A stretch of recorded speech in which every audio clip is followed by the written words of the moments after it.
man e'tibor qilganmanda, haqiqatdan ham man eng boshida turmush o'rtog'im bilan munosabatimizda man turmush o'rtog'imni bezdirmaganman va siz ham bu holat boshingizdan o'tgan. Siz ham turmush o'rtog'ingizga juda chiroyli munosabat qilgansiz. Har bir vazifangizni shartsiz qilgansiz. Shu insonni sizga Alloh duch qilib, shunday insonga munosib ko'rgani uchun shukr qilib yashagansiz.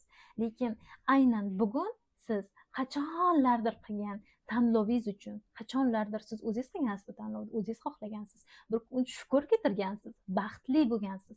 Mana shu narsaga bugun norozisiz, chunki siz o'zingizdan norozisiz. Turmush o'rtog'ingizdan emas, o'zingizdan norozisiz. O'zingizni aqlingizdan, tanlovingizdan, ilmingizdan norozisiz. Mana shunday paytda insonni o'ziga bo'lgan isyoni kuchayib ketadi va bu yerda o'ylaydiki ayol kishi, man turmush o'rtog'imdan xafaman, turmush o'rtog'im mani orzularimni amalga oshirmayapti, man istagan inson bo'lmayapti, mani yaxshi ko'rmayapti, menga sovg'alar bermayapti, mani qadrlamayapti degan holatga o'tib ketadi.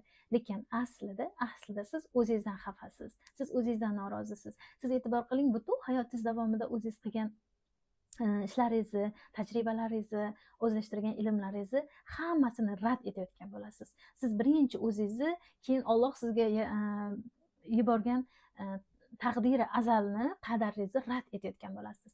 Ayni mana shu joyda turmush o'rtog'ingiz bilan munosabatingizda o'zgarish hech qachon bo'lmaydi. Siz tashqi tomondan xohlagancha o'zgarish kiriting.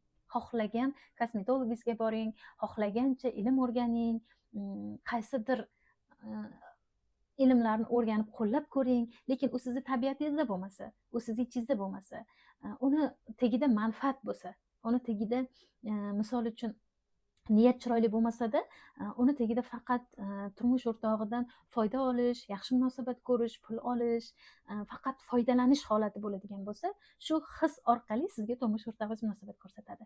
Agar sizni niyatingiz go'zal bo'lsa, o'zingizni tabiatingizni o'zgartira olsangiz, o'zingizni asl holingizga, o'zingizni aslingizga qayta olsangiz, ana shunda turmush o'rtog'ingizni suyuklisi, sevikli yori, qadrli insoniga aylanasiz. Bu u qadar qiyin emas, azizlar. Iltimos, men ayollarga bugun murojaat qilmoqchiman. O'zingizdan qochmang. Ortiq o'zingizdan qochib, uzoqlashib, o'zingizni rad etib, qayerdadir tez va oson beriladigan natijalarga uchmang. Mana juda ko'p ayollarimiz murojaat qilishyapti. Men ko'p kurslarda o'qidim, ko'p darslarni oldim, lekin hayotim vaqtincha o'zgardi. Men istagan holat menda doimiy bo'lmadi. Men yana eski holimga qaytdim. Turmush o'rtog'im oldingi holiga qaytdi. Bizda hamma narsa vaqtincha bo'ldi, lekin men u narsani kutmagandim deb murojaat qilishadi-da. Men qanday o'zgartiraman deb. Bu yerda o'zgartirish kerak bo'lgan narsa bu shunchaki tashqi holatingiz emas. Bu ichingizdan, sizni bolaligingizdan bugungi kungacha kelgan barcha qadriyatlaringiz, barcha ong ostingizdagi o'zingiz bilgan va bilmagan xotiralaringiz, tushunchalaringiz, qaysidir noto'g'ri qo'rquv saroblaringiz, ota-onadan o'tib kelgan qaysidir programma dasturlaringizni o'zingiz bilib bilmasdan yashashingizni o'zgartirishingiz va o'zingiznikini yaratib oilangizni qo'llashingiz hisoblanadi.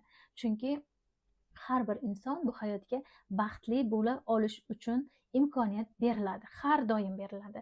Faqat bu ilmni olish uchun ko'p ayollarimiz vaqtini yo'qotishadi, umrini yo'qotishadi, bahona izlashadi, o'zini har doim oqlashadi.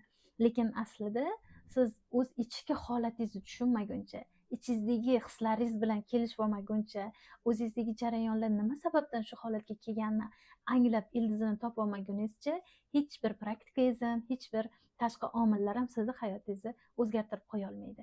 Ishoning, siz istagan hayot sizga berilganda ham sizni ichingiz xotirjamlikda his qilmaydi. Qachonki ichingiz o'zgaradi, ichingizdan o'zingizga bo'lgan hurmatingiz, munosabatingiz, kelishmovchiliklaringiz, ziddiyatlaringiz joyiga tushadi, ana shundagina atrofingizdagi insonlar o'zgara boshlaydi.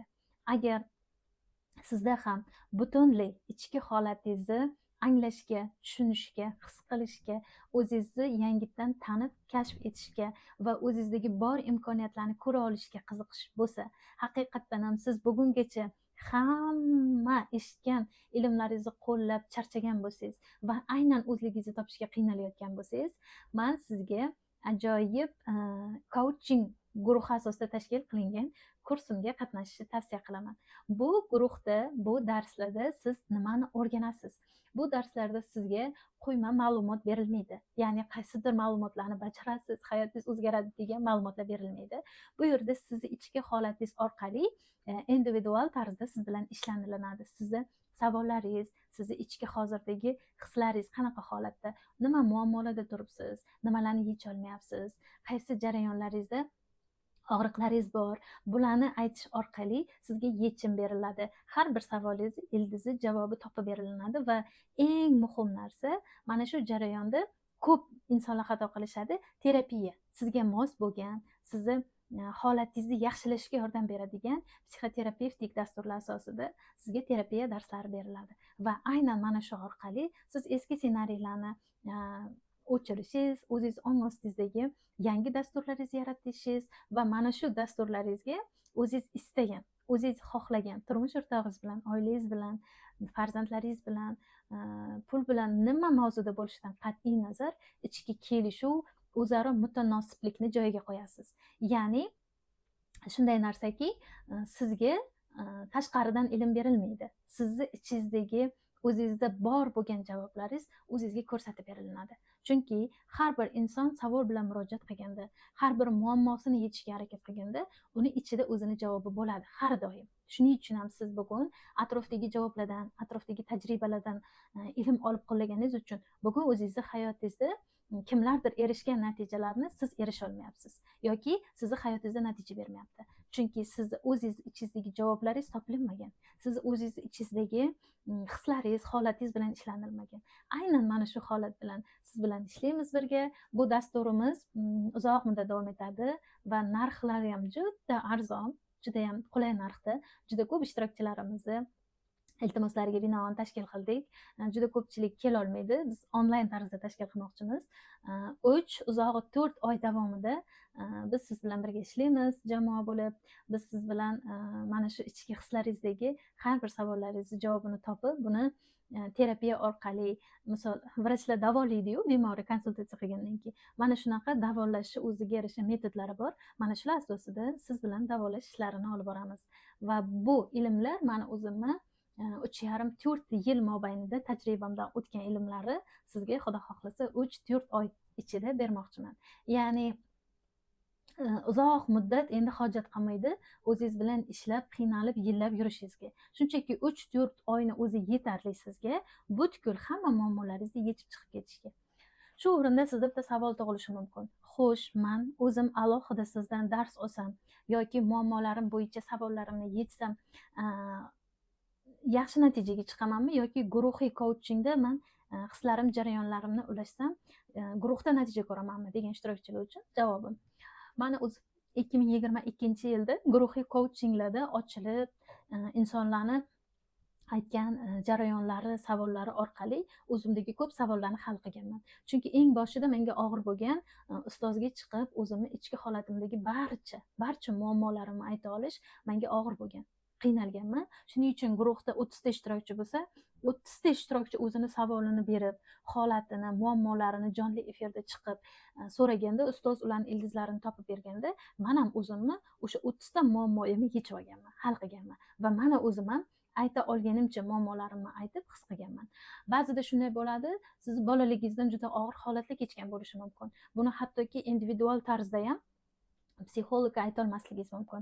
Mana shu jarayonda ba'zi bir ishtirokchilarda shunaqa holat bo'ladi, juda ham jur'at, shijoat katta bo'ladi. Ular oxiri shu muammoni eng oxirgi darajasiga kelganini his qilishadi va bu narsani aytib hal qilmaguncha boshqa chora yo'qligini tushunishadi va aynan shu savolini berib, sizni ham savolingizni yechishga yordam berishadi. Menda ham shunaqa bo'lgan. Qaysidir savollarimni ayta olmaganimda, qaysidir hududdagi ishtirokchilar savolini berib, muammosini yechishgan va men ham shu narsani o'zim yechib olganman. va shuning uchun guruhiy coaching tarzida tashkil qilmoqchiman.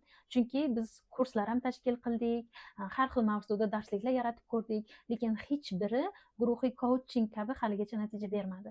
Hozirgacha guruhiy coachingda dars olgan ishtirokchilarimiz natijalari ancha bardavom va bugungacha ham o'zini hislari bilan bo'lishib turishadi, anglab turishadi hayotidagi har bir vaziyatda nafsi qanday holatda kechyapti, o'zida qanday jarayon kechyapti, o'zini qanday his qilyapti, farzandi bilan muammosida nima sabab bo'lyapti, bularni hammasini o'zlari anglab his qilib turishadi.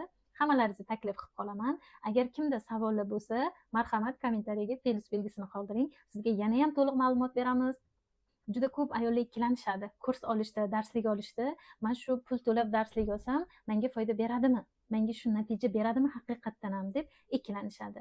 Aynan mana shunaqa ikkilanadigan ayollarimiz uchun juda ajoyib yechim. Siz mana shu darslikda ishtirok etib, bu dars sizga to'g'ri keladimi, yo'qmi? Haqiqatan sizni savollaringizga javob beradimi, yo'qmi? Siz izlagan darslikmi? Sizga mos tushadimi, yo'qmi? Shu narsani aniqlab olasiz va o'zingiz qaror qabul qilasiz. Haqiqatdan ham shu darslikda davom etishni xohlaysizmi yoki bu darslikni olmaysizmi? Buni o'zingiz hal qilasiz va siz uchun bu eng katta imkoniyat tarzida sizga beriladi.